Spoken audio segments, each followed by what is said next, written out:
Bienvenue dans Mauvaise Langue, le podcast qui vous emmène au cœur du sport de haut niveau. Je suis Nicolas Lang, basketteur professionnel, et je vais vous guider à travers les hauts et les bas d'un milieu impitoyable où chaque détail peut faire la différence. Rejoignez-moi pour partir à la rencontre des acteurs et des actrices qui définissent la performance et booster votre progression. Bonjour à tous et bienvenue pour le 21e épisode de Mauvaise Langue. Aujourd'hui, ça va être le dernier épisode de la saison 1. Donc voilà, merci beaucoup pour tous vos retours tout au long de la saison. J'ai vraiment pris beaucoup de plaisir à tourner cette saison 1 et j'espère revenir rapidement et prêt l'année prochaine pour une saison 2 avec certainement un format vidéo et beaucoup d'améliorations. Donc encore un grand merci à tous et on va finir cette saison 1 en beauté avec Romain Chenot, le formateur de l'Élan Chalon, un coach qui est actuellement le directeur du centre de formation de l'Élan Chalon et qui a formé de nombreux joueurs pros, mais aussi des stars comme Mathias Le Sort, Clint Capella et bien d'autres. Donc voilà, c'était mon formateur quand j'étais à Chalon. Je lui dois énormément et je le remercie encore pour son temps, sa disponibilité, tout ce qu'il a fait pour moi, mais aussi tout ce qu'il a fait pour les jeunes du centre de formation de l'Élan. Donc voilà, encore merci à tous et merci à Romain. Et c'est parti pour notre entretien avec Romain Chenot. Salut Romain, bienvenue dans un nouvel épisode de Mauvaise Langue. Je suis très content de t'avoir parmi nous. Tu vas pouvoir répondre à beaucoup de questions que beaucoup de monde se pose et beaucoup de jeunes se posent. Donc très content de t'avoir parmi nous. Salut Nico, je vais essayer d'être un bon client. Il y en a un paquet qui sont passés avant moi, donc ça va être dur d'être au niveau. C'est vrai, il y a eu des plus ou moins connus. Alors toi, tu as la particularité d'avoir côtoyé beaucoup de bons joueurs, enfin de grands joueurs même, et on va y revenir plus tard. Mais tu es quelqu'un quand même de très discret, qu'on voit pas forcément beaucoup dans les journaux ou sur les sites spécialisés. Enfin, c'est ta personnalité, t'aimes rester discret et on en reparlera plus tard. Donc est-ce que tu peux te présenter avant de commencer ? Donc oui, Romain Chenot, je suis entraîneur dans un centre de formation depuis de nombreuses années. J'ai eu la chance que très tôt un club pro, donc en l'occurrence celui de Chalon, me fasse confiance sur ce rôle-là. Et j'ai eu aussi la chance de trouver assez vite ma vocation, de sentir que c'était ce qui me plaisait, entre guillemets, un peu pourquoi j'étais fait. Et même si j'ai eu l'occasion d'avoir d'autres expériences en tant qu'assistant, dont une à Limoges, mais aussi à Chalon, ça m'a toujours conforté dans le feeling que j'avais pour mon métier. Et surtout, ces expériences, elles m'ont permis d'être, j'espère, un meilleur formateur en essayant en se rapprochant d'une équipe pro, en voyant un peu le contexte, en comprenant mieux les enjeux. Voilà, donc ça fait de nombreuses années que je le suis. J'ai le sentiment que j'ai encore pas mal d'années devant moi où cette mission-là, elle va me plaire parce que je m'en lasse pas. Donc, je me dis que c'est un bon signe. Bah tant mieux parce que tu as re-signé 5 ans si je dis pas de bêtises. Oui, c'est ça. Ah, c'est un vrai contrat ça quand même dans le basket moderne. 5 ans, c'est quand même beau. Bon, après, ça fait combien de temps que tu es à l'Élan Chalon maintenant ? 20 ans ? Écoute, je suis arrivé en 2001. Alors après, évidemment, je suis pas arrivé tout de suite sur le centre de formation. J'ai fait 2 années sur des beaucoup plus jeunes pour commencer ma formation, parce que j'étais pas du tout entraîneur en arrivant. Et puis assez vite, on m'a offert la possibilité d'entraîner les U18, championnat de France, sur lesquels j'ai dû faire 4 ans dans un premier temps. Un cycle que j'ai conclu avec toi, avec ce fameux titre. Et puis après, on m'a offert la possibilité de continuer avec les espoirs. Et là, j'ai fait pas mal d'années de suite, plus quelques passages sur les équipes pro en tant qu'assistant. Mais effectivement, ça fait un bout de temps que je suis sur Chalon. Et l'idée, évidemment, c'était à la fois que le club montre que son investissement sur la formation, il était durable, que c'était un vrai projet. Et en proposant un contrat de 5 ans, ça offrait une vraie visibilité pour nos jeunes en interne et puis aussi pour les jeunes qu'on aimerait qui puissent nous rejoindre à terme. Oui, c'est sûr, parce qu'au final, tu es toujours à te demander, quand tes parents, tu mets ton enfant dans un centre de formation, à te dire, bon, ok, ce formateur l'a voulu, mais est-ce que l'année prochaine, ça va être le même ou tu sais jamais. Et c'est vrai que je me souviens à l'époque à Chalon, quand il y avait Raphaël Gaume qui avait repris, il est venu, et au final, ça s'est très bien passé, mais tu te demandes toujours, est-ce que lui va vouloir de moi ? Enfin, c'est pas lui qui m'a recruté, donc... Exactement. Et c'est une question des parents très, très régulière. Ils disent souvent, combien de temps vous êtes engagé ? Parce que le turnover sur les centres de formation, il est assez important. Et évidemment, moi je dis souvent aux parents, c'est une très bonne question. Vous avez bien raison de la poser. Alors nous, ça nous arrange parce que évidemment, moi je suis là pendant de nombreuses années, mais à leur place, ça fait évidence quoi. Je trouve que l'effet Pygmalion chez un jeune, il est très important. C'est-à-dire que quand tu crois en un jeune, tu vas vraiment le pousser et même dans les temps un peu plus difficiles, le gamin il sait que tu crois en lui. Donc je trouve que l'effet Pygmalion il est très fort. Et quand tu changes de coach l'année d'après, bah, t'es pas sûr de retrouver la même confiance. Donc, ouais, au moins là, ça donne un peu de projection vers le futur pour nos jeunes. Ouais, exactement. Et donc, tu as commencé donc, en 2001. On avait eu Julien Maé dans le dernier épisode du podcast qui racontait son arrivée à Chalon dans la même. Enfin, si je dis pas de bêtises, tu me corriges, hein, mais dans la même formation que toi avec Jean-François Le Torret. Exact. Et toi, comment t'en es arrivé à débarquer à Chalon? Parce qu'à la base, tu viens de Roanne, non? C'est ça, moi je suis rouennais. Comme tous les gamins, j'ai rêvé à être un joueur pro. Sauf que, bah, évidemment, il arrive un moment où on se rend compte que ça va être un peu compliqué. Et donc, comme ouais, je sentais en moi que j'avais de l'ambition, que j'avais le désir d'accéder au plus haut niveau, même si j'avais aucune idée de comment y arriver. Mais j'avais ce moteur-là. Je me suis dit, on va essayer par l'entraînement, mais vraiment sans avoir beaucoup de garanties. J'avais commencé un petit peu à entraîner l'année d'avant, puis je voyais que ouais, que c'est un truc dans lequel je me sentais bien. Et quand j'ai trouvé à l'époque l'annonce de Formapi, alors c'était pas Formapi à l'époque, mais bref, c'était Élan Formation qui cherchait des jeunes entraîneurs en formation. Tout de suite, ça fait évidence. Je suis venu à Chalon, j'ai visité les structures à l'époque. C'était Jean-François Le Torret, effectivement. Tout de suite, je me suis dit, c'est exactement là où je veux être. À l'époque, je ne savais pas trop si je voulais faire stable, si je voulais. Voilà. Donc, après mon bac S, j'ai réussi à convaincre mes parents que l'apprentissage, c'était pas une mauvaise voie, parce qu'au début, évidemment, il a fallu convaincre que bon, l'apprentissage, bon, mes parents, ils avaient un peu comment dire, d'autres ambitions pour moi. Et puis pour le basket, quoi, parce qu'ils me disaient, bah, qu'est-ce que tu vas faire dans le basket? C'est évidemment pas très rassurant à ce moment-là. Il jouait, il connaissait un peu le basket ou pas du tout? Pas du tout, pas du tout. Alors Ok. encore plus, tu vois, ils étaient complètement. Pour eux, le sport de haut niveau, c'est comme quand tu dis à tes parents que tu veux devenir artiste, quoi. Voilà, Hmm. qu'est-ce que tu vas faire? Et puis en fait, bon, ils ont bien compris ils ont bien senti mes motivations, et puis ça s'est assez vite bien passé. Assez vite, j'ai eu des feedbacks positifs ouais, sur le fait que bah, je développais des bonnes choses. Et puis voilà, une fois que c'était parti, tout très vite, et moi le premier, j'ai été convaincu que c'était une bonne idée. Et puis bon, être dans un club pro, surtout comme Chalon, qui est quand même un cadre, je trouve, et pour les joueurs et pour les entraîneurs, très favorable pour se développer, parce qu'il y a quand même un esprit ouais, de famille qui se dégage. C'est très facile de tisser des liens. Bon, je me suis franchement assez vite senti chez moi à Chalon, et du Bah, coup, c'est pour ça la continuité. c'est vrai que maintenant, avec le recul, moi, enfin, j'espère que les jeunes, j'espère qu'ils écouteront ça à Chalon, qu'ils se rendent compte de la chance qu'ils ont. Tu vois, parce que quand tu arrives là-bas, tu te dis, bon, bah, c'est un centre de formation, on te présente. Alors, bien sûr, tu viens entre guillemets, de ta campagne où tu trouves ça incroyable, la salle, l'internat, la salle annexe, tu vois, un centre de formation. Mais après, tu te dis, bon, au final, ça doit être partout pareil. Ça doit être partout pareil. Tu joues contre les autres équipes, tu dois te dire, c'est pareil ailleurs. Et au final, avec le recul maintenant, je me dis que c'est un outil, en France, il n'y en a pas beaucoup, quoi. Tu vois, et même 20 ans plus tard, ça reste quand même un outil de haut niveau. Enfin, comparé à nous, par exemple, ce qu'on a à Limoges, enfin, c'est le jour et la nuit, quoi, tu vois. Et ça, mais je pense que j'ai pas pris tu vois, la mesure de l'outil déjà et de tout ce qui était mis en place. Et donc, quand tu pars ailleurs, tu te dis, ah, ça doit être pareil. Et là, tu te rends compte, tu prends une claque, en fait, quoi. Donc, ils sont vraiment chouchoutés et j'espère que ça, ils le comprendront, quoi. Eh ben, c'est bien que des messages qui viennent de l'extérieur mettent un peu en relief ça, parce qu'effectivement, tu as raison. Quand on est dans ce cadre-là, parfois on en oublie un petit peu les avantages et les joueurs en premier. Donc c'est bien que tu le relèves, effectivement.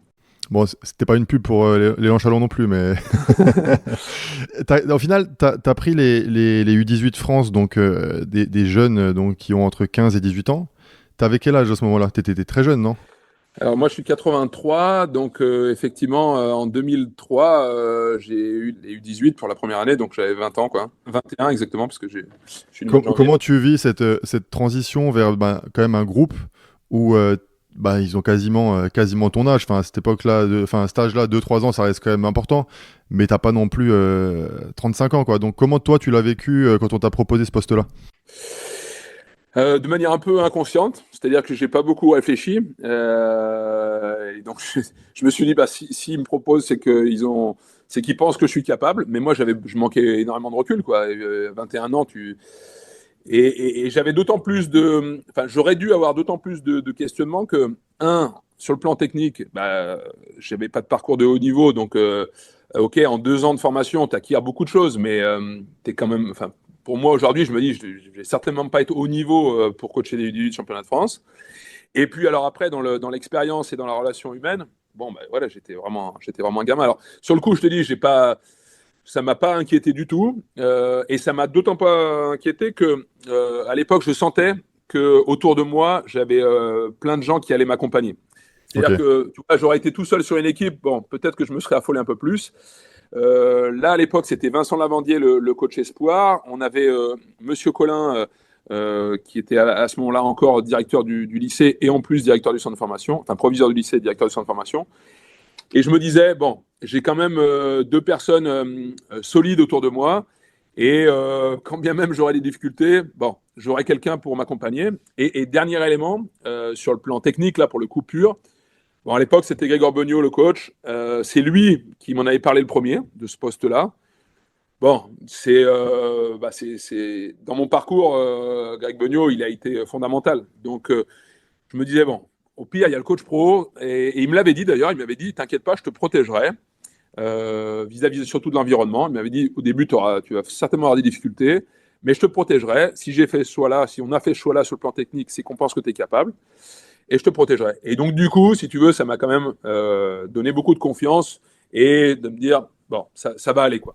ouais, je comprends exactement parce que c'est vrai que tu t'avais donc Vincent Lavandier qui, on va le dire clairement, qui mettait des gros coups de pression. Greg Beugnot, Greg Beugnot qui en mettait encore des plus gros. Et c'est vrai que j'ai aucun souvenir, tu vois, de toutes mes années de formation qu'il y a, enfin, il y a dû en avoir, j'ai peut-être oublié, tu vois, mais qui ait eu un débordement d'un jeune, tu vois, par rapport à toi. Alors c'est aussi toi tu as réussi à mettre un cadre. Et justement, je pense que tu t'es pas inventé une personnalité.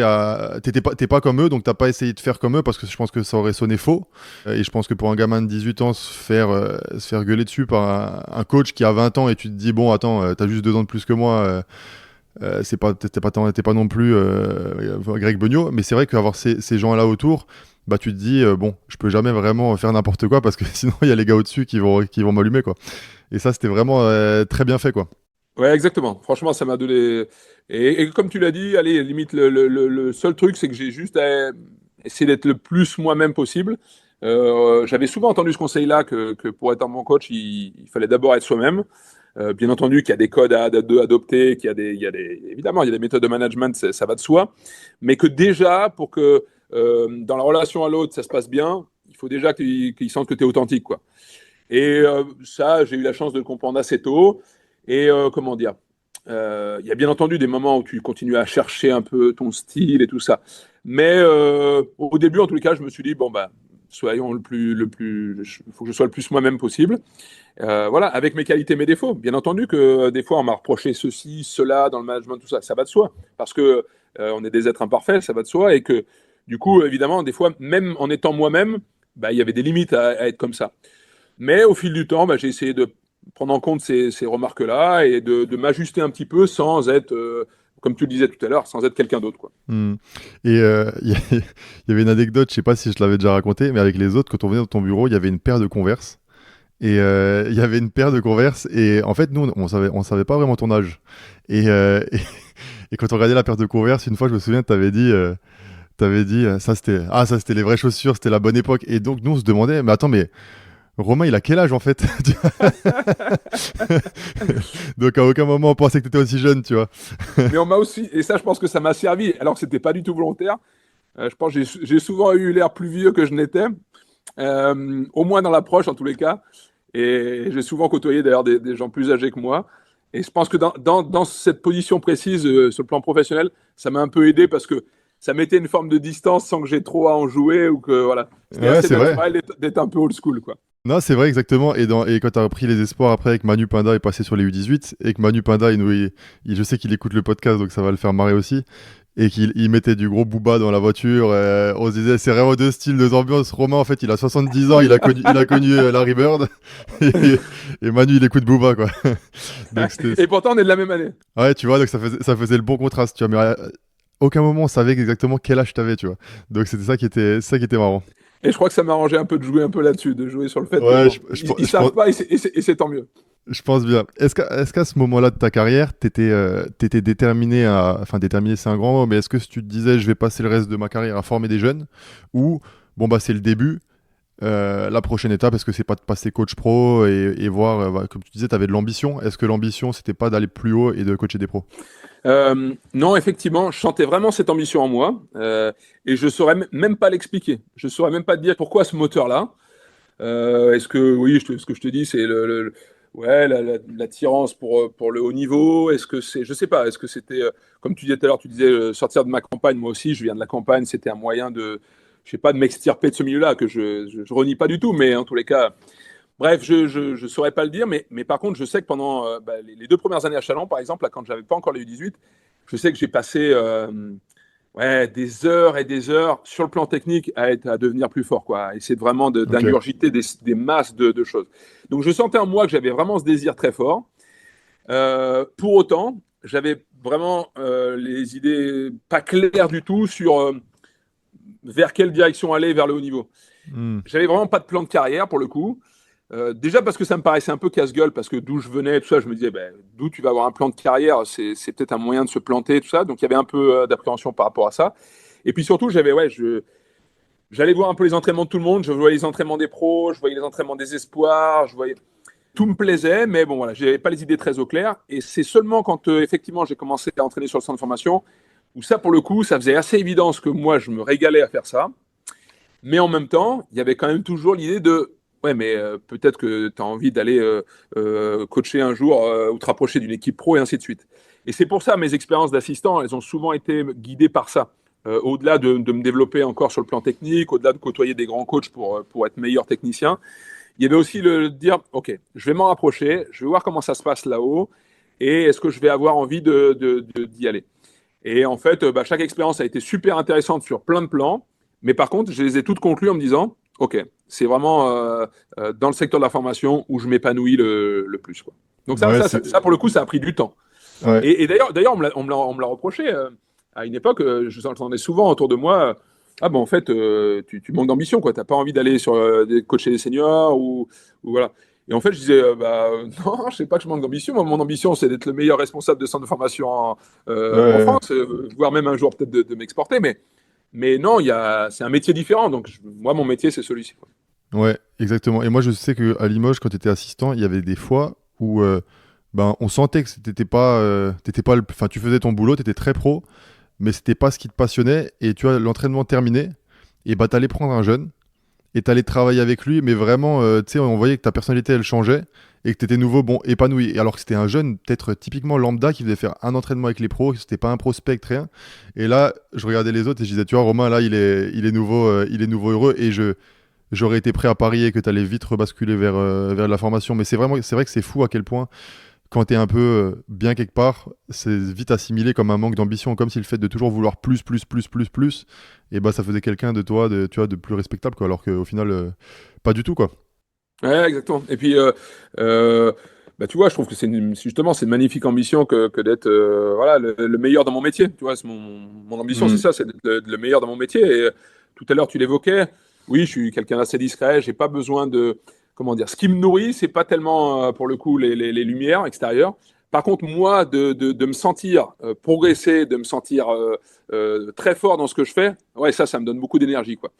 Et quand j'étais assistant, c'était un peu ça, c'est-à-dire que je me sentais un bon assistant parce que je m'investissais, parce que bien sûr, mais je manquais un peu de cette nourriture de me dire, ok, là vraiment, et c'était un bon terme, je me sentais pas épanoui, il n'y avait pas cette nourriture au quotidien de ok, je sens que je fais progresser vraiment quelqu'un fondamentalement qui va peut-être atteindre son rêve grâce à mon coup de main ici, à mon accompagnement.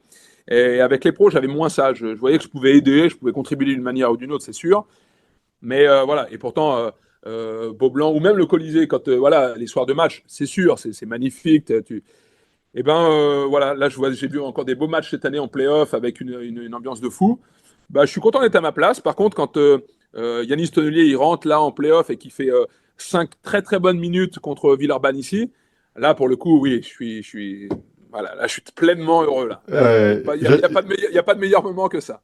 Ok, et justement, j'allais te demander qu'est-ce qui te rend heureux, parce qu'on va en parler des joueurs que tu as formés plus tard, mais c'est vraiment un jeune plutôt qui rentre avec l'équipe première. Quand tu vois un Mathias Le Sort démonter l'Euroleague, Clint Capella, tu vois, qui fait des grands matchs de playoff avec Houston à l'époque, etc. Enfin, qu'est-ce qui te rend le plus heureux au final? Pour moi, c'est quand un de nos anciens membres du centre est en réussite, quoi. Que ça y est, j'ai l'impression que ça y est, enfin, il touche à son potentiel. Je me dis, enfin, là, il y arrive, parce que ça prend évidemment un paquet d'années, et c'est pas en sortant du centre de formation qu'il y arrive. Donc, à chaque fois que je perçois ça, vraiment, ouais, je me sens heureux. Voilà. Donc, des Ok. fois, comme tu le dis, des fois, c'est là l'entrée de l'autre jour de Yanis, parce que lui, il est tout frais sorti du cocon. Cette année, là, j'ai vu quelques matchs Alors, ils n'ont pas gagné beaucoup de matchs, les Washington Wizards, mais quand Keyshawn George fait quelques matchs où vraiment il remplit, il fait des rebonds, des passes, enfin, on voit toute la polyvalence qu'il a. C'est un peu facile, mais tu sais très bien que c'est sincère. Mais quand je me suis retrouvé à Beaublanc pour ton Mhm. record, voilà. Et pourtant, toi, ça fait un bout de temps que je me dis, lui, il a atteint son Il a potentiel, quitté. il a fait sa carrière et tout, mais quand même, je me dis, c'est des moments magnifiques. Donc tous ces moments-là, et donc des fois c'est court, hein, des fois c'est un premier passage en pro, des fois c'est tiens, je me dis en pro B, tiens, ça y est, il a mis les pieds sur le terrain, ça commence à démarrer. Il n'y a pas de niveau de jeu, il n'y a pas de voilà, mais dès qu'un jeune commence à y arriver, à toucher du doigt son rêve, là je suis content, quoi. Et quand tu as un jeune qui rentre sur le terrain, là, comme le jeune la dernière fois en playoff, dans quel état d'esprit tu stresses un peu ou tu te dis, bon, allez, c'est le processus classique, quoi. Là, j'étais beaucoup moins stressé parce que je savais qu'il était prêt. Ok. Mais ses premiers passages, il y a quelques mois, là, je sentais qu'il n'était pas prêt et bon, là, je ne savais pas ce qui pouvait se passer. J'ai l'impression qu'on lançait la pièce et que tantôt, elle allait tomber pile ou face. Mais l'autre jour, bon, je ne savais pas qu'il allait impacter le match autant, mais je savais qu'il n'allait pas faire d'erreur, qu'il était dans le bon rythme du jeu, qu'il n'avait pas peur. Et ça, déjà, voilà, ça m'enlève pas mal de stress. Toi, t'as quand même formé voilà, beaucoup de bons joueurs, mais je t'ai jamais. Et pourtant, derrière, j'ai connu quand même dans les clubs où je suis passé, il y avait toujours, tu vois, un peu des petites.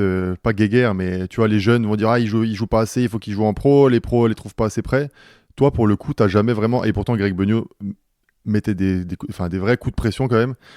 Tu t'es jamais mêlé de. Tu vois, comme si toi tu formais le jeune, tu avais fait ta part du boulot. Maintenant, c'est aux pros de décider s'ils sont prêts ou pas. Mais t'as jamais eu un discours. Ah, je pense qu'il devrait jouer plus, on fait pas assez jouer. Enfin, même dans les mauvaises années pour Chalon, où ça faisait un peu moins jouer, on t'a jamais entendu vraiment tu vois, te positionner là-dessus, quoi. Non, alors pour plusieurs raisons. La première, bon, ça dépendait du contexte. Effectivement, je me serais jamais permis d'aller voir Greg pour le coup. Mais après, plus tard, avec un peu plus de bouteilles, l'intérêt d'avoir été sur les deux positions, tu vois, sur l'équipe pro et tout. Enfin, je me rappelle de ces saisons où tu luttes pour le maintien quand tu es assistant, où je me rends compte des enjeux, je me rends compte de plein de choses, je me rends compte de la position des coachs. Et là, j'ai compris de me dire, OK, même si toi, responsable de centre, tu penses qu'il peut jouer, le coach pro, il joue sa vie, le club, il joue. Bah, j'ai toujours trouvé que c'était casse-gueule d'aller jouer entre ces lignes-là, ce qui ne m'empêchait pas, quand on me le demandait, de donner mon avis, évidemment. Mhm. Mais voilà. Et puis, quelque part, eh ben, un jeune, tu sais jamais vraiment quand il est vraiment prêt. Évidemment, il y a plein de fois où j'avais le sentiment qu'il l'était, mais tant qu'il n'a pas prouvé sur un terrain en pro, eh ben, c'est toujours un peu délicat de dire il est prêt, quoi. Voilà. Mhm. Donc, moi, j'ai toujours tendance à dire aux dirigeants ou aux coachs pro, je pense que ça vaut le coup de tenter, ça vaut le coup de commencer tu vois, déjà à le prendre en entraînement pro, parce que c'est la première étape, mine de rien.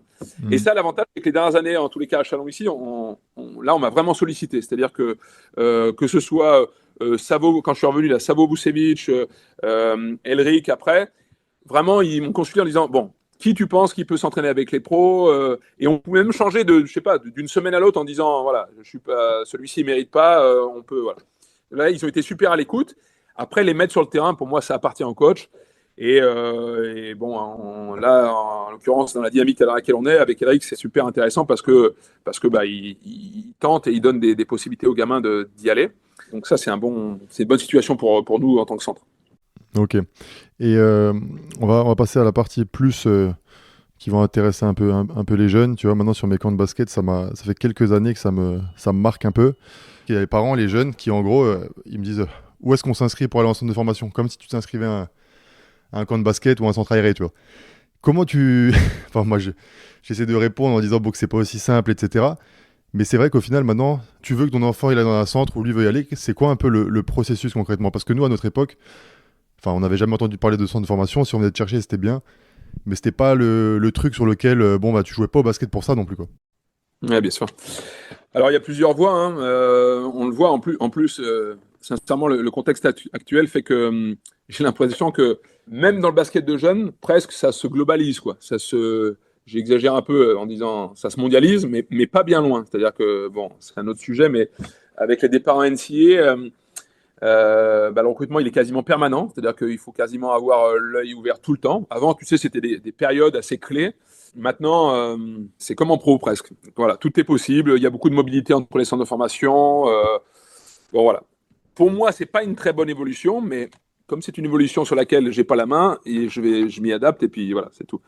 Mais voilà, il y a beaucoup de mouvements, disons. Ok. Alors pour les plus jeunes, pour ceux que tu évoquais plus précisément, bon, la première voie, c'est que si déjà tu as la chance d'être dans une équipe championnat de France U15, que tu es dans un pôle espoir, bon, déjà là, tu as un peu plus de visibilité parce que bah, nous, on fait le tour des pôles espoirs, on voit beaucoup de matchs de championnat de France U15. Dans le process de recrutement, enfin de détection de la voie fédérale, eh ben, tu as les camps interzone, tu as le camp national, bon, ce qui offre quand même à beaucoup de gamins déjà la possibilité d'être vus. Et pour tous ceux qui ne sont pas encore dans ce processus-là, eh bien, il y a, oui, effectivement, les candidatures libres. Nous, on garde ce processus-là qui permet à... J'en ai pas fait encore le compte cette année, mais je sais pas, par année, on a au moins 300 candidatures libres. Ok. Et parmi celles-ci, alors on est obligé, j'explique souvent à les gens, enfin aux gens qui nous sollicitent, on peut pas répondre à tout le monde. Enfin, comment dire? On peut pas faire venir tout le monde, pardon. Par contre, on Hmm. répond à tout le monde. Ok. Mais évidemment, on répond souvent négativement parce qu'on Oui. est obligé de faire un premier tri avec bah, déjà des éléments factuels. Malheureusement, bah, des fois, c'est le niveau de jeu, c'est le poste, la taille, voilà. Les quelques-uns qui ont la chance de pouvoir envoyer une vidéo, on jette toujours un œil aux vidéos, mais pareil, bah, des fois, en 5 minutes, malheureusement, on doit juger parce qu'on n'a pas la capacité à voir tout ça. Donc déjà, ça, c'est un premier tri. Et on essaye quand même de voir pas mal de jeunes sur place et te donner la possibilité, au moins sur une séance, d'être vu. Mais c'est tout à fait impossible de le faire pour tout le monde. Donc, progressivement, on réduit ces possibilités pour les jeunes. Et puis, pour les quelques-uns qui ont la chance d'être en connexion avec un joueur pro, avec un entraîneur pro, et ben parfois, voilà, on a des échos qui émanent de ces gens-là qui connaissent déjà le basket et qui nous permet de dire, bon, là, ça vaut peut-être le coup parce qu'un joueur qui connaît le jeu, un coach qui connaît, peut-être ça vaut le coup de donner la chance aux gamins. Ouais, et surtout que tu vois là, tu parles de connexion un peu. Voilà, il faut pas qu'on pense que c'est du piston, parce qu'en gros, enfin moi je vois personnellement pour mon cas, j'irais pas te solliciter de faire perdre ton temps pour un jeune juste parce que je le connais et qu'il a pas le niveau. Enfin, je veux dire, je perdrais en crédibilité et t'as pas envie de perdre en crédibilité. Donc si on conseille quelqu'un, c'est vraiment parce qu'on pense que... Alors voilà, je connais pas aussi bien que toi le niveau des jeunes, donc, mais on se permettrait pas non plus de faire perdre ton temps et de dire hey, Romain, il y a un jeune, il est super intéressant, et au final, pour qu'au bout de 3 minutes, tu me dises non, mais il a pas du tout le niveau, quoi. Et c'est pas grave. Enfin, Mais puisqu'on l'a déjà fait tous les deux, je sais effectivement que la prochaine fois, je vais t'écouter parce que je sais que tu vas être très juste. Mais en même temps, il y a déjà aussi d'autres coachs ou même d'autres joueurs où on s'appelle toujours, mais je les écoute beaucoup moins. C'est-à-dire que parce que je sais qu'ils ont fait parfois ça pour donner un coup de main à un mec qu'ils connaissaient, dont le fils. Et là, pour le coup, tu as bien raison. On est tous dans la même problématique. On a tous peu de temps. Et ouais, pour moi, ce qui est précieux, c'est le temps. Faire perdre du temps à quelqu'un, quel que soit son job ou sa position, je trouve toujours que c'est pas un bon cadeau, quoi. C'est Donc, clair. moi, je suis prêt à écouter tous les gens que je connais bien et qui vont me donner des infos plutôt justes, parce que voilà, on n'a pas tous le même avis sur tous les gamins, mais voilà, au moins c'est juste. Par contre, ceux qui font par copinage, effectivement, très vite, je me dis, bon, non, allez, j'oublie et puis je laisse tomber. Et est-ce que tu as déjà eu, justement, dans ce processus on va dire, cursus fédéral U15, des bonnes surprises, tu vois, sur des détections comme ça, où tu te dis, waouh, le gamin, je l'avais vraiment pas vu venir, et ça peut être intéressant. Oui, alors l'exemple que je donne tout le temps, mais bon, et puis il est un peu vieux maintenant, mais c'est Yakuba Ouattara, ouais, Ok. qui, pour le coup, était en dehors de ce cadre-là. Alors, il s'en était rapproché un petit peu parce qu'il a fait quelques entraînements avec le Pôle Espoir, mais voilà, pas au point d'être exposé sur des matchs, des camps et autres. Donc, lui, il sortait vraiment de nulle part, ce qui fait d'ailleurs que sa première année U18, il avait pas de centre de formation. Il a joué à la Crolion en U18 région et en N3 un peu. À l'époque, il a postulé. Bon, s'il avait fait que postuler, ça aurait pas fonctionné, mais bon, il était intriguant quand même. Je m'étais renseigné à ce moment-là auprès de ses entraîneurs qui m'ont dit non, lui, ça vaut vraiment le coup de le voir en essai. Et donc, du coup, allez, il était à côté, il était sur Lyon en plus. Bon, on a dit, ça coûte pas grand-chose aux jeunes de faire un saut. On l'a vu sur un entraînement, et là, c'était une évidence tout de suite. Hmm. Et pour moi, c'est peut-être l'exemple de quelqu'un qui a, comme ça, qui a postulé et qui a eu un spot. Il y en a quand même pas, dans l'histoire, pas eu tant que ça qui sont sortis de ces candidatures libres. Hmm. Surtout maintenant avec les vidéos, tout le monde, c'est ce que je leur dis, si t'es bon, on va te trouver au final. Enfin, si tu mérites, c'est plus comme à l'époque, ok, si t'étais pas au pôle espoir, t'avais peut-être pas la même visibilité.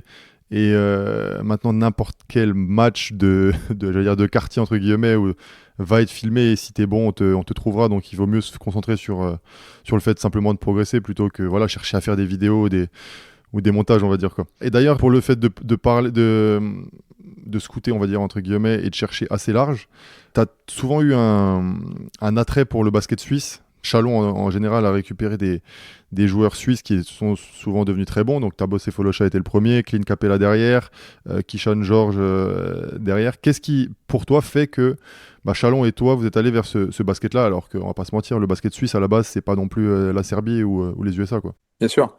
Alors, la première raison, c'est que c'est Manu Schmidt qui a lancé la dynamique avec Tabo. Et lui, je sais pas, j'en ai jamais reparlé avec lui. On parle souvent de Tabo, mais avec Manu, mais je me rappelle plus exactement qu'est-ce qui l'a amené. Est-ce que c'est une connexion là-bas? Faudrait que je leur demande. Mais en tous les cas, c'est lui qui a ouvert la voie, clairement, quand il s'occupait du centre de formation. Et puis, bon, effectivement, quand ça marche bien avec un jeune sur un territoire, quel qu'il soit, en l'occurrence la Suisse, bon, bah déjà, tu poses des jalons, disons, pour la suite. Et à l'époque, on avait évidemment continué, quels que soient les responsables de centre de formation. Et donc, moi, à un certain moment, je me suis dit, bon, on a réussi avec un jeune. Comme c'est un petit territoire, bah, tout se sait rapidement. Donc, en Suisse, très vite, on a su que Tabo, il avait réussi à travers Chalon.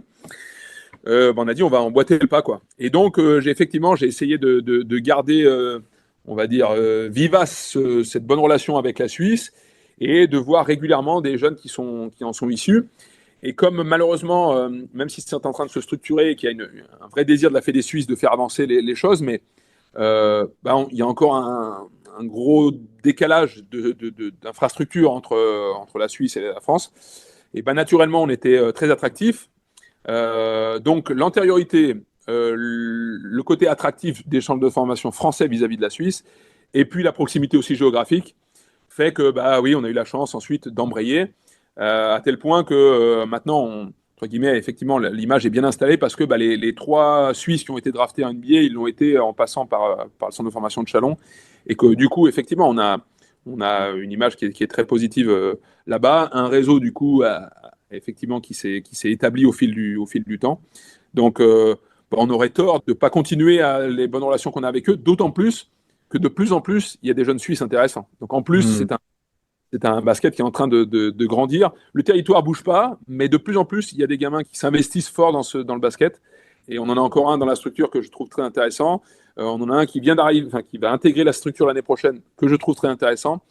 Donc, j'ai envie de dire que notre histoire avec la Suisse, elle est, j'espère, bien partie pour durer. Bah, quand la Suisse sera championne d'Europe, va falloir filer un pourcentage, hein. Ou un passeport, ça peut aider aussi. Voilà, on va voir ce que au championnat du monde U19 ils vont faire chez eux cet été à Lausanne. Ça sera un bon indicateur de la santé du basket suisse. Ok. Et tu as formé vraiment des profils très différents. Tu vois, ben, Clint Capella, à David Michino, à Nicolas Lang, Mathias Le Sort, c'est pas les mêmes, c'est pas du tout les mêmes profils. Qu'est-ce que toi, quand un jeune arrive, même si voilà, il est bon, tu l'as repéré sur vidéo ou autre, qu'est-ce que tu regardes en priorité? Bah, tu l'as compris, on n'a vraiment pas de critères dans les profils. On essaie de pas se fermer des opportunités juste parce qu'on chercherait tel type de profil et ainsi de suite. Euh, pour moi, il y a 3 points clés. Le premier, et ça, on l'a trouvé celui-ci en regardant en arrière et en se disant tous les garçons qui ont réussi au plus haut niveau en étant issus de notre centre de formation, quelles caractéristiques communes ils avaient. Et quand on est parti dans ce sens-là, on s'est dit bah ok, c'est pas le poste, c'est pas les profils athlétiques, c'est pas bon bref, t'as compris, voilà, c'est pas tous des shooters, c'est pas tous bref. On Mhm. a essayé de bon. Donc il n'y avait pas d'éléments techniques vraiment qui faisaient le point commun ou point physique. Voilà. Ce qui est vraiment ressorti très clairement, c'est pour moi la détermination. Alors Ok. après, pour moi, elle peut se manifester de manière différente. Chez toi, elle se manifeste pas de la même manière que chez Mathias Le Sort. Mhm. Mais on a tous les garçons qui ont réussi, on a chanté chez eux qui avaient un moteur, qui avait un truc qui les animait tous les jours et qui n'était pas extrinsèque, tu vois. Ça dépendait pas de en ce moment ça va bien chez moi, le coach il me caresse dans le sens du poil. Il y a une fille dans les tribunes. Ouais, exactement, exactement. J'ai un contrat, tiens, je peux peut-être choper mon contrat stagiaire si j'appuie un peu en ce moment, voilà. Ouais. Donc c'était vraiment interne en eux. Alors soit parce qu'ils adoraient le basket, souvent pour moi c'est la première filière, c'est est-ce que tu aimes ton activité, toi, est-ce que tu vraiment Mhm. t'adores ton sport. Et pour moi le deuxième c'est ouais, est-ce que j'ai un truc en moi qui me pousse à réussir. Tout à l'heure comme je le disais, moi j'ai du mal à m'expliquer pourquoi j'ai envie de réussir. Est-ce que c'est une élévation sociale, est-ce que c'est tu dois faire tes preuves auprès de quelqu'un, d'un membre de ta famille, est-ce que enfin voilà, il peut y avoir plein de leviers, disons, qui t'activent. Mais ce bon combo-là fait que bah, tu as une force en toi, quoi. Mhm. Et tous les gamins qui ont réussi chez nous, ils avaient ça. Donc ça, il faut réussir à l'identifier, évidemment, parce que même à 14 ans, des fois, c'est pas si évident que ça. Donc nous, c'est le premier truc qu'on cherche. Est-ce que Ok. nos jeunes, ils ont ça? Voilà. Quant à ça, c'est déjà pas mal. Ensuite, évidemment, il faut du talent. Parce que ce serait aussi stupide de dire, OK, tu as des déterminations, tout va bien, ça suffit. Non, ça serait mentir aux jeunes de dire ça. Il faut du talent, sauf que le talent, bah, il peut s'exprimer de plein de manières différentes. Certains vont être des excellents techniciens, d'autres vont être des méga athlètes, et donc c'est un talent un peu d'ordre physique. D'autres vont avoir une capacité à décider très, très, très au-dessus de la moyenne.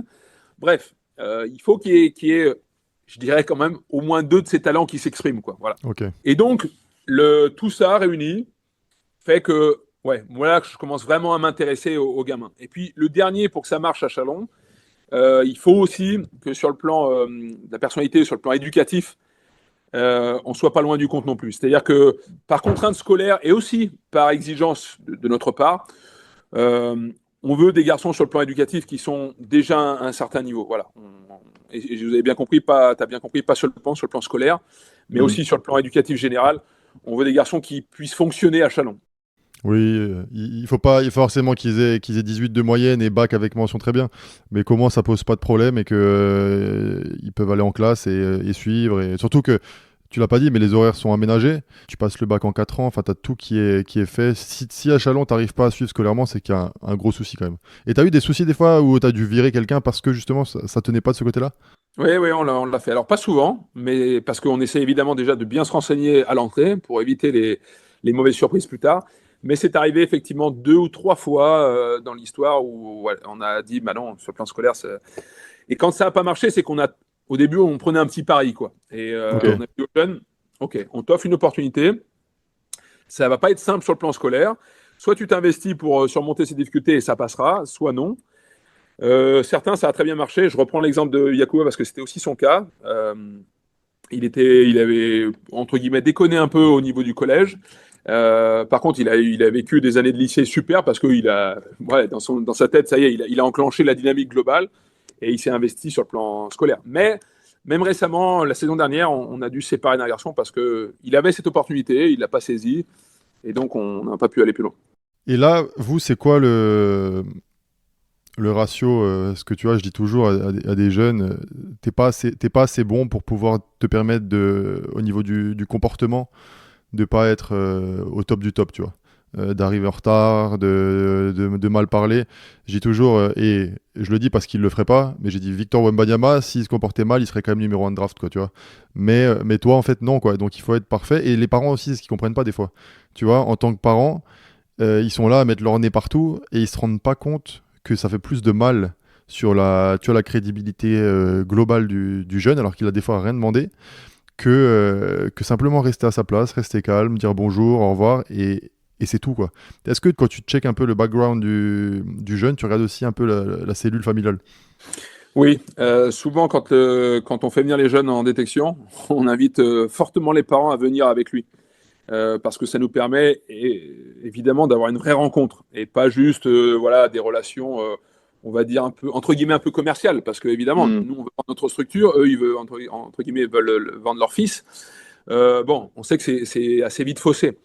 En passant pas mal de temps avec eux, et surtout quand on se rencontre vraiment en face à face, et puis comme on fait venir souvent les jeunes sur plusieurs jours, bon, bah, tu vois comment le jeune et ses parents sont le premier jour, et quand ils partent aussi.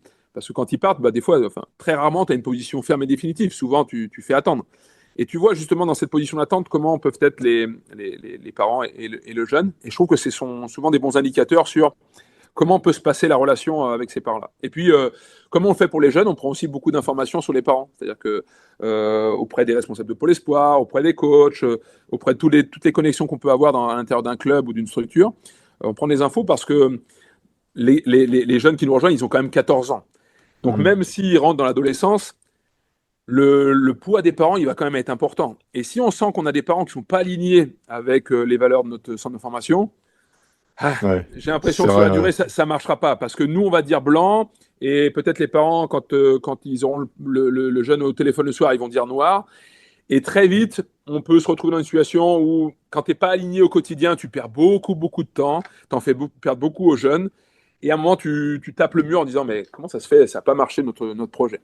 Donc, on essaie de vérifier dès le début qu'on est bien aligné. On ne peut pas l'être à 100%, et surtout, hein, moi je dis souvent, on ne remplace pas les parents, mais on se substitue sur certains aspects. Et il faut que sur ces aspects-là, on soit au clair. Donc, on vérifie bien ça au début. Et si on passe suffisamment de temps à le faire au début, normalement, tu t'évites pas mal de problèmes plus tard, quoi. Et je reviens sur un truc que tu as dit. Les garçons qu'on intègre, ils ne sont pas parfaits hein, sur le plan. Il faut être clair, hein, ils ne sont pas parfaits sur le plan comportemental, mais il faut qu'ils soient à un certain niveau. Et surtout, comme on le fait d'ailleurs sur tous les autres aspects, nous, ce qui nous importe, c'est que les gamins, ils progressent. C'est-à-dire qu'on vérifie qu'ils aient un niveau minimal, et après, on veut les voir progresser. Et bah, on a parfois des garçons qui sont, dès le début, sont vraiment déjà à un très haut niveau d'éducation. C'était ton cas, c'était le cas de Kishon George, bon, on a vraiment des garçons, dès le début, tu te dis, waouh, niveau éducatif, il est très élevé. On en a d'autres qui sont beaucoup plus bas, mais qui, justement, grâce au projet, vont franchir des gros paliers. Et on en a même dans la structure, là, actuellement, qui ont franchi de gros paliers, alors qu'au début, c'était très compliqué. Voilà. Et le plus important, c'est que quand ils arrivent dans le monde professionnel, bah, comme tu le disais tout à l'heure, ils sont à un niveau où ça ne posera pas de problème dans le club où ils seront. Et je ne parle même pas que des codes professionnels, je parle aussi effectivement, même au quotidien, de vivre avec des gens des bureaux, vivre avec leur coach, vivre avec leurs partenaires. Et là, je ne veux surtout pas qu'il y ait un coach un jour qui m'appelle en me disant, mais il sort vraiment de chez vous, celui-ci, parce que bah, c'est pas possible, il est pas prêt à être professionnel, quoi. Ouais, ouais. Et je pense que ça, c'est aussi la touche Monsieur Collin, parce que quand tu vois, donc Monsieur Collin, c'est le responsable du centre de formation pendant de nombreuses années. D'ailleurs, le 27 juin, on va faire un événement pour lui à Châlons. J'espère qu'il y aura beaucoup de monde pour lui rendre hommage. Et je trouve que tu vas voir ce vieux monsieur qui est bienveillant, c'est la gentillesse incarnée, qui est prêt à, entre guillemets, à prendre une balle pour toi en tant que proviseur du lycée. Des fois, il allait, même si les profs n'étaient pas forcément d'accord, il nous a toujours défendus.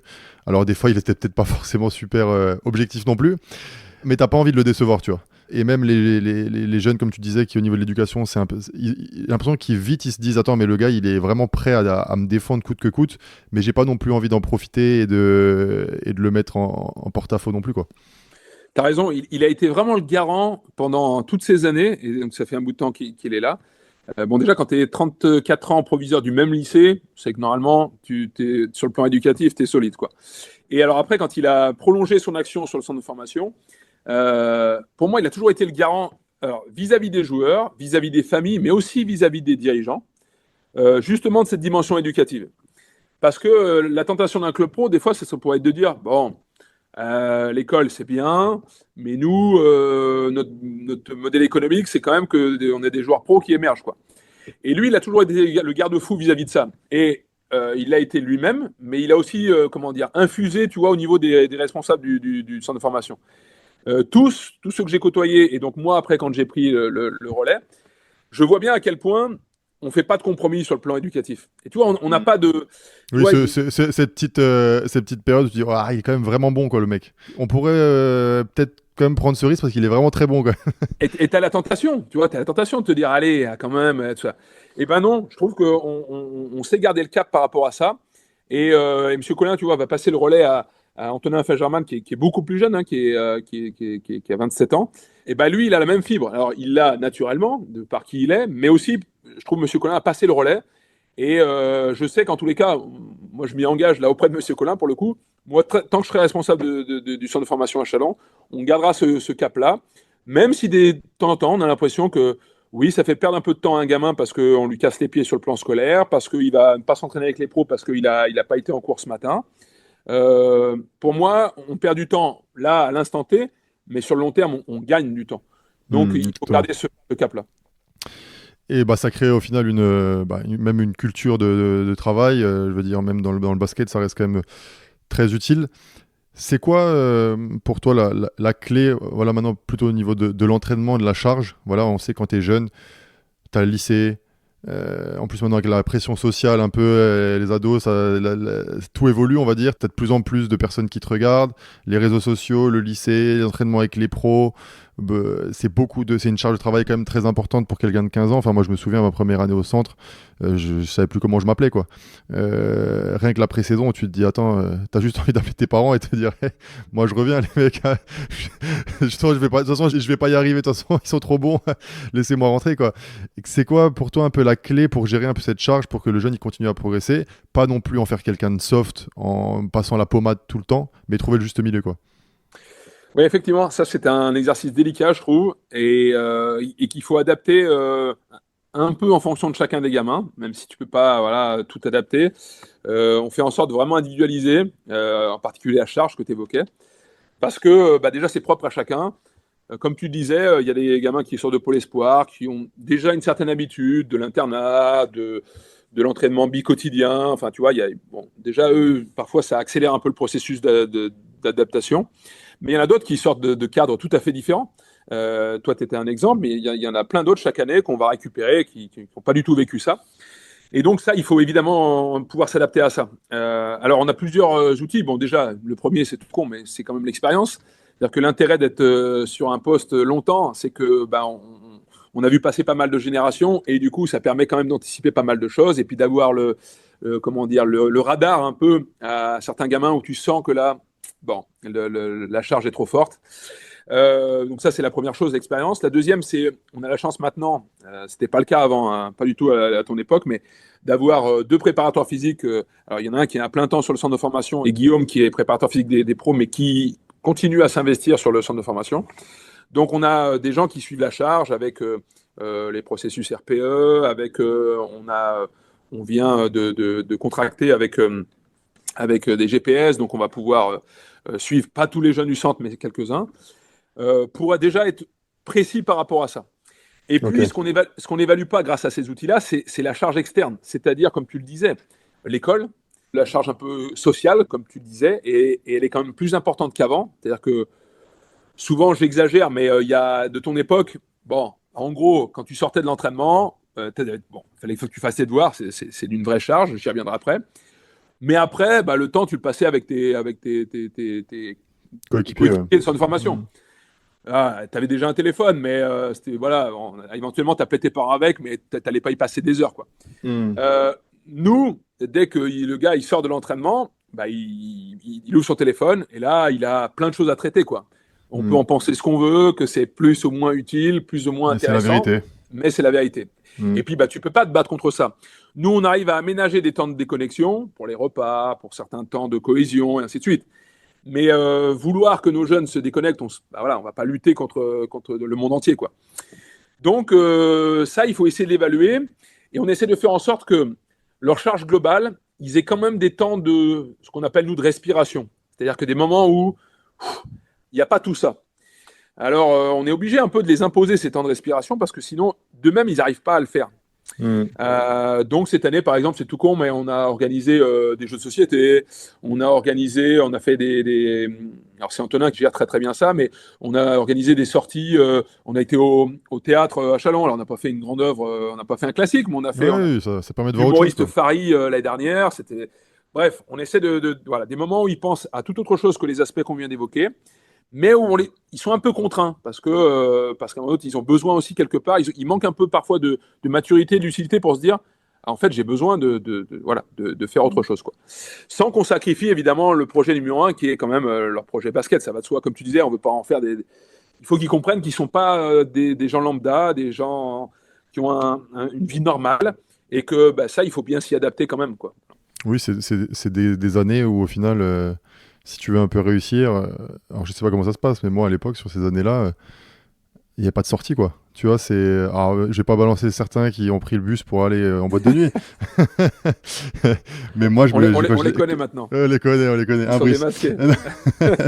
Mais quand je les regardais, je me disais, mais enfin, à aucun moment ça me serait venu à l'esprit, tu vois. Moi, c'était en mode, mais je suis là, c'est pas pour ça en fait. Et si je dois partir de Chalon sans avoir eu ce que je voulais, j'ai l'impression d'avoir perdu 4 ans en fait.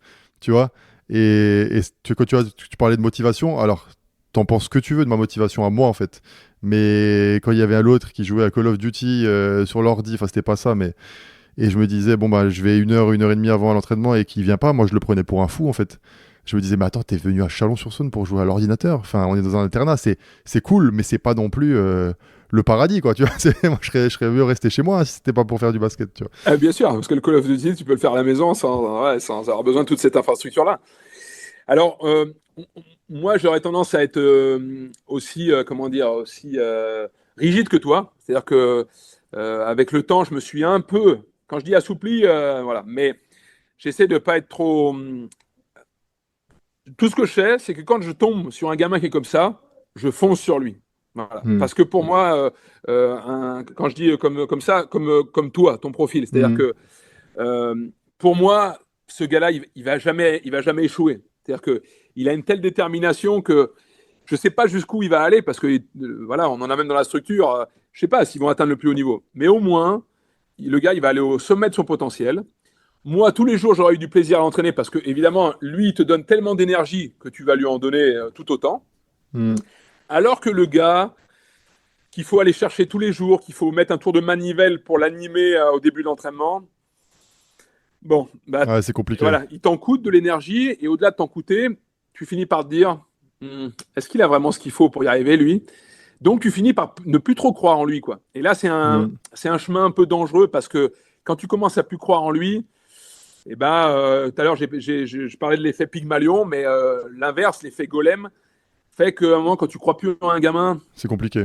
ouais, il vaut mieux se séparer parce que ça peut avoir l'effet inverse et pour lui et pour toi, c'est pas un bon plan. Et c'est bien que tu parles du fait que c'est pas parce que tu as cette motivation que forcément tu vas finir en NBA. Je veux dire, moi, un des plus gros travailleurs que j'ai vu à Chalon, pour moi, c'était Axel Luissin, qui était à la salle H24. Et je pense d'ailleurs qu'il en a peut-être fait trop. Tu vois, qui était tellement motivé, tellement qu'il a eu des blessures par la suite. Et voilà, tu peux jamais réécrire l'histoire, tu vois. Mais il y a quelques années, quand je me fais une entorse à la cheville et je vais chez un kiné, un kiné très réputé à Mulhouse, et que j'arrive et que je vois Axel Luissin qui est là, et que je me dis, attends, mais qu'est-ce qu'il fait là? Il est en Suisse, et qui m'explique que ça fait des années qu'il travaille avec ce gars parce que c'est un spécialiste, et que tu vois les séances qui s'envoient, tu te dis, en fait, lui, il a vraiment une... Et peu importe le domaine vers lequel il va aller, bah tu sais que même si dans le basket, ça l'a peut-être pas amené là où il voulait, bah derrière, il va réussir, quoi, tu vois. Et j'espère vraiment qu'il trouvera sa voie dans ce qu'il veut faire et tout, quoi.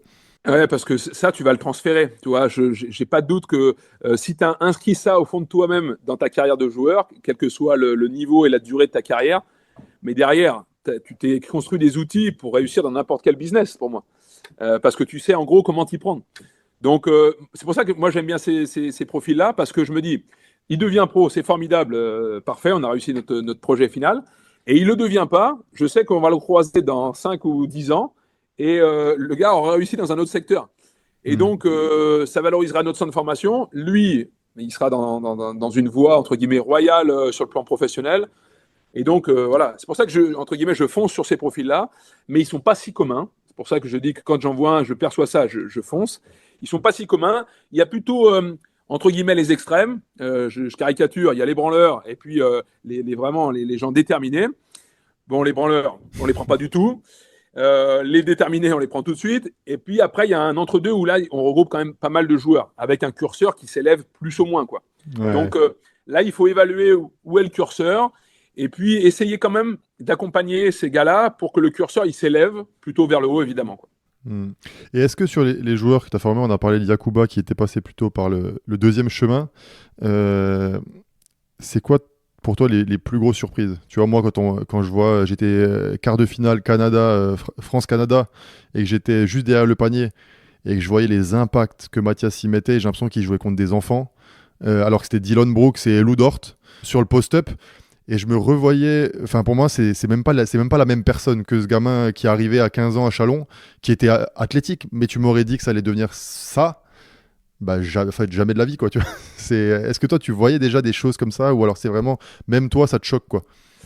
Non, non, oui. Enfin, pour le coup, Mathias, je sais pas si c'est le meilleur exemple, mais c'est un excellent exemple. Si un jour on m'avait dit tout ça, non, à l'époque, je me serais dit, ah non, non, on rêve là, on est en train de se tromper. Non pas que je croyais pas en lui, mais non. À ce point-là.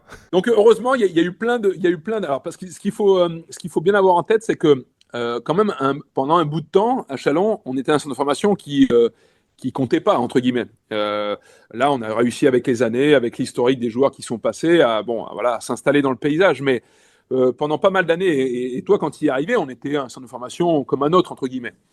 Et donc pendant pas mal d'années, en termes de recrutement, on n'était pas le plus attractif. Et donc, pendant pas mal d'années, on a été aussi chercher des joueurs qui, entre guillemets, que les autres ne prenaient pas, quoi. Hmm. Euh, et ce faisant, du coup, on a fait beaucoup de paris.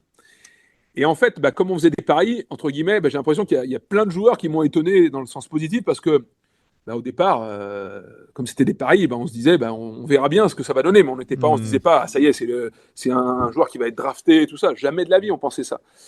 Donc, comme il y a eu pas mal de paris et des paris pendant voilà, pas mal d'années qui ont bien, bien fonctionné, il y a eu pas mal effectivement de surprises très, très positives, quoi.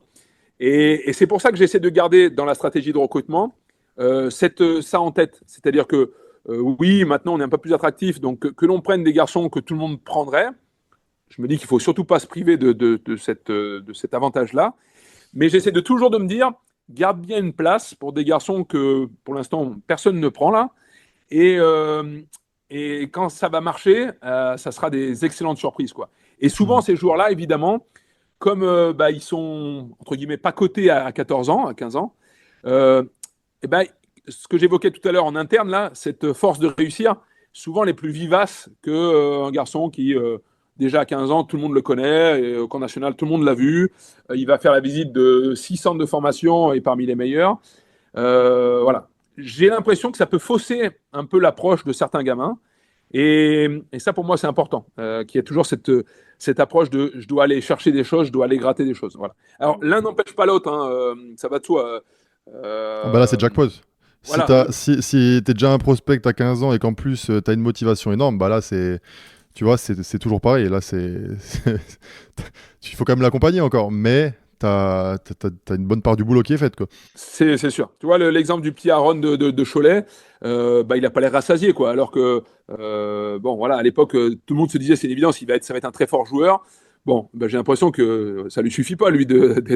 d'être le meilleur de sa génération, de sa catégorie. Il veut toujours plus. Donc, voilà, l'un n'empêche pas l'autre. Mais, voilà, je me dis que nous, dans le recrutement, je veux toujours laisser une place à ces garçons-là. Et cette année encore, il y a des joueurs qui n'ont pas été vus à beaucoup d'endroits ou quand ils ont été vus, pas forcément convaincus.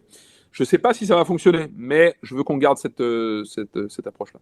Et qu'est-ce que tu dis un peu aux joueurs qui sont dans ton centre et tu sens que ça va pas le faire? Tu sens que... euh, et à cet âge-là, c'est dur de mettre une croix sur son rêve et de se dire bon, bah, je vais pas y arriver. Comment tu fais vraiment pour les accompagner? Je sais plus ce que c'est le pourcentage de personnes qui passent pro par rapport à son formation, mais il est quand même très faible. Comment vous gérez ça en gros, tu as un peu le mauvais message, tu vois, de dire à un jeune, oublie, fais des études, quoi, tu vois, ou fais autre chose, quoi. Bien sûr. Le taux de conversion, c'est entre 20 et 25%, tu vois, de gamins qui rentrent en centre de formation et qui deviennent pro. Et là, je parle des trois divisions, hein. On Ouais, considère la voilà. N1 comme En Pro A, je crois que c'est quasiment plus rien, quoi. Enfin, Oui, exactement. En fait, nous, on travaille sur la durée. Donc, les garçons, effectivement, on les garde jusqu'au bout de leur cursus scolaire. Et effectivement, petit à petit, bah, tu te rends compte, année après année, que bah, le cheminement ne va pas les emmener vers forcément le monde professionnel.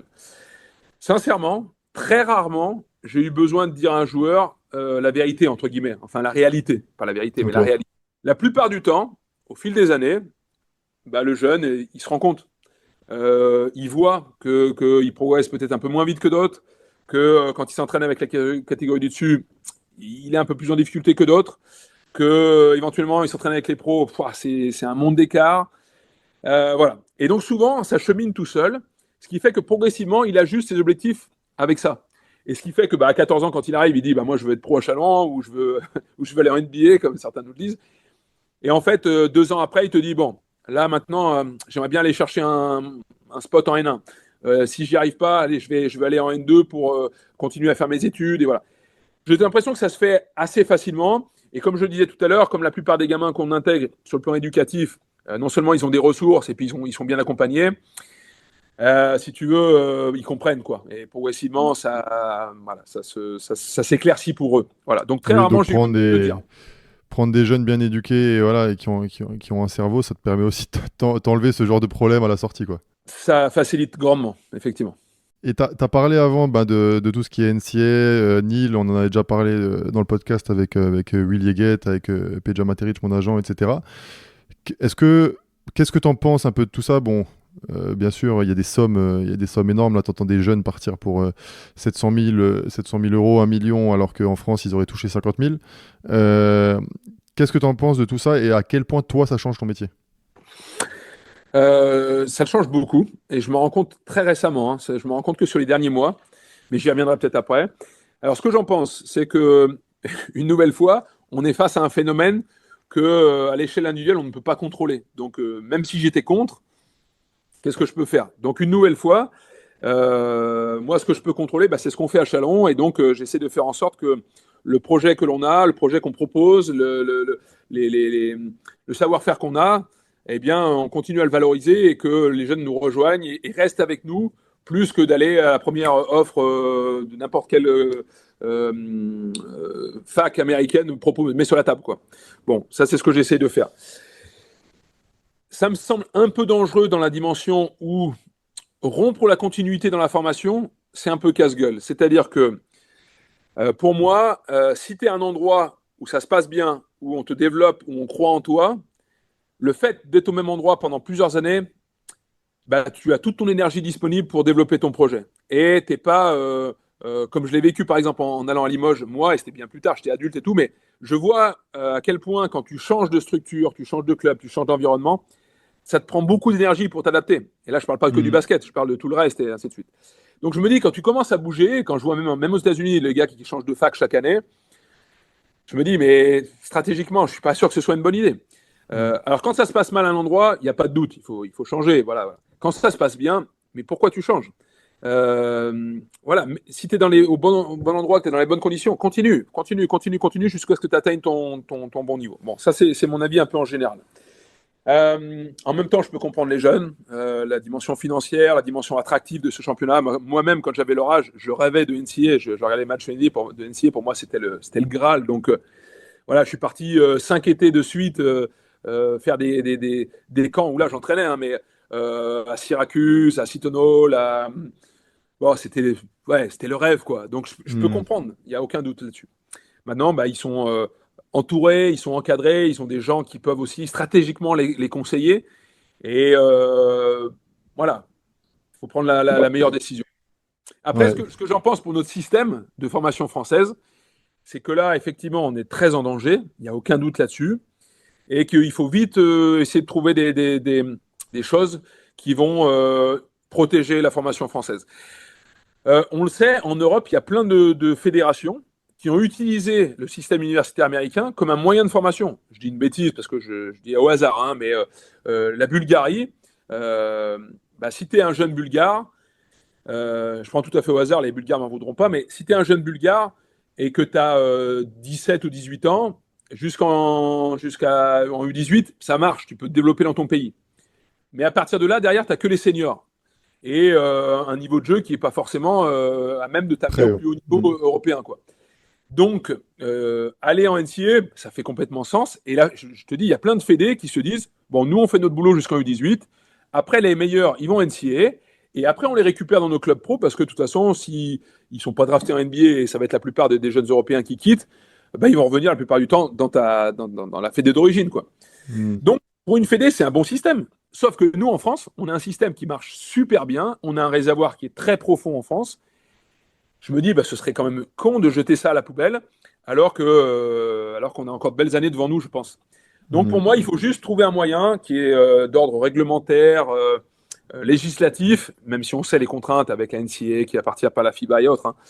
Mais il faut trouver un moyen que les clubs, les jeunes qui s'en vont, quand bien même ils s'en vont et que ça, on est OK tous avec ça, quand ils reviennent dans leur club d'origine ou pas, ou il y a une indemnité, ou voilà. Ce qui fait que même si on formait jusqu'à un âge moins avancé, avant c'était 21 ans, les U21 c'est les espoirs, quand bien même on s'arrêterait à l'âge de 19 ans, parce qu'à ce moment-là, les meilleurs ils vont partir en NCAA, et ben au moins tout l'investissement qui a été fait de 15 à 19 ans, il soit C'est récompensé, valorisé. ouais. Voilà, et que nous, les centres de formation, on ait encore notre utilité, quitte à, je te dis, rajeunir les catégories, c'est une idée que j'ai que pour moi, mais au lieu de faire U18, tu fais U17, au lieu de faire U21, tu fais U19, comme ça tu gardes cette catégorie de 2 ans, parce que parfois c'est jouer dans une catégorie il y a 3 ans, c'est un Mm. peu... Ouais, Gros nous, écart. on a plein de jeunes qui sont immatures sur le plan physique, parce que moi, c'est des profils que j'aime bien. La première année U18, c'est dur de jouer, quoi. Ouais, je peux te confirmer, t'inquiète. Donc, je me dis, ce serait peut-être plus sage, et au moins à 19 ans, il y en a qui sont déjà sur les équipes pro, d'autres peuvent aller en NCAA pour continuer de se développer, et voilà. Et au moins, on ajuste un peu les timings. Il y a une indemnité qui fait que tous les centres de formation, ils ne forment pas à perte, et au moins, le système, il perdure, et il continue de faire émerger plein de jeunes joueurs, parce qu'il y en a, tu vois, chaque année, moi, je suis sur la génération 2010-2011, il y a plein de gamins super intéressants, donc on a envie que ça continue, quoi. 2010-2011, purée, mais quelle vie. C'est Avant la référence, c'était il a pas vu la Coupe du Monde 98. Maintenant, c'est 2010-2011, il a rien vu en fait. Exactement. On va pas tarder à terminer l'épisode. Qu'est-ce que tu vois, toi, alors je pense que comme je le disais, tu as été quelqu'un de discret et j'ai jamais entendu vraiment. Alors pourtant des coachs qui se font tailler, des formateurs qui se font tailler, tout le monde, c'est pas de ma faute, ça a été de la faute du coach. Au-delà des ligaments croisés, ça a été de la faute du coach ou des circonstances que si je suis pas passé pro, si je suis pas allé en NBA, etc. J'ai vraiment jamais entendu quelqu'un qui a dit du mal de toi dans le sens, sur une petite période. Un jour, tu m'as quand même fait jouer 0,9 secondes dans un match. Donc là, bien sûr que pendant 48 heures, quand j'avais 15 ans, je me disais, attends, je vais le tuer. Mais au-delà de ça, d'une petite période, j'ai jamais entendu quelqu'un dire du mal de toi. Qu'est-ce que, tu vois, t'aimerais que les jeunes que tu as encadrés, ceux qui sont passés pro ou pas, tu vois, retiennent de ton travail, tu vois? Ce que j'aimerais qu'ils retiennent, c'est que je me suis investi, beaucoup parce que on peut pas attendre d'eux tout ce qu'on a évoqué si on n'est pas au moins à la hauteur, quoi. Donc moi j'ai toujours essayé d'être parce que quand tu es coach, tu es quand même un peu leader. Et moi, je le suis à ma manière. Et c'est pas une manière forcément très, très commune par rapport aux autres coachs, mais j'essaye au moins d'être exemplaire. Voilà. Et de me dire, si j'exige ça des jeunes que j'encadre, il faut que je l'incarne, de mon côté, quoi. Et donc, si je leur demande de beaucoup s'investir, il ne faut pas que le jeune il puisse se dire, ah ouais, mais j'ai l'impression que le coach, il est un peu tranquille, que l'entraînement, il est préparé vite fait, que quand je lui demande de rester pour faire un duel, il n'est pas disponible pour shooter. Bon, ça, c'est la première chose, que voilà, je m'investisse autant qu'eux. Et puis après, d'avoir été malhonnête, quoi. Voilà, ça serait. J'essaie d'être vraiment le plus honnête possible. Quand tu dis que je suis moins critiqué, je pense qu'il y a une raison majeure, c'est que je m'expose assez peu. C'est-à-dire que moi, le côté vivons heureux, vivons cachés, c'est un peu un principe pour moi, c'est de me dire, en m'exposant peu, j'ai ce côté un peu tranquille, mais c'est pas non plus une volonté de ne pas être authentique. C'est-à-dire que quand je suis pas d'accord avec quelqu'un, je vais l'affirmer fort, mais pour autant, je vais pas Faire du bruit pour rien, quoi. ouais, inonder le basket français de ce que je pense, quoi. Voilà. Mais donc voilà, être authentique et en même temps être très honnête. Je pense pas, et j'espère que je ferai jamais de mauvais coups à un des jeunes que j'encadre. Quand je suis pas content de lui, je lui dis.